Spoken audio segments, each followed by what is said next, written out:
আমি সমস্ত মুসল্লি বাবাজি ভাইকে উদ্দেশ্য করে বলবো, পর্দার আড়ালের মা ও বোনেদেরকে বলবো, আল্লাহ পাক যে রাতটা দান করবেন, লাইলাতুল বারাত, ভাগ্য রজনীর রাত, এ রাতে বান্দা আগামী একটি বছর তার ভাগ্যে তার নসিবে কি থাকবে সেটা আল্লাহ পাকের লেখনী তকদিরে লেখা হবে।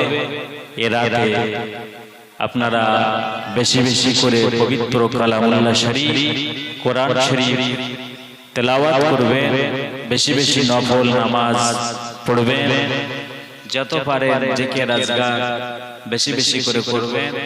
মহান মালিকের দরবারে চোখের পানি ফেলে কোরআন দান করতে থাকবেন।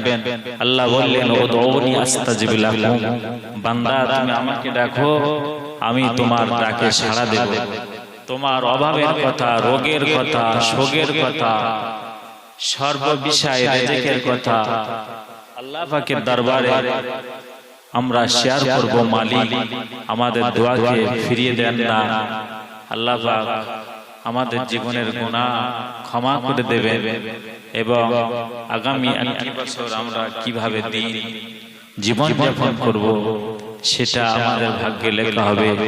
আমরা যদি ভালো ভালাই চেয়ে নিতে পারি তাহলে আমরা ধন্য, আমাদের নসিব।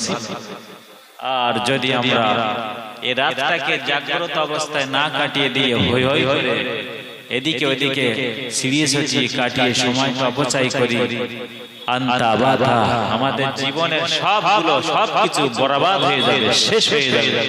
তাই সংক্ষিপ্ত সময় নামাজের জামাত হবে, আপনারা মসজিদে চলে আসুন নামাজের জামাতের জন্য। তো এখানেই আমি আমার বক্তৃতা শেষ করলাম।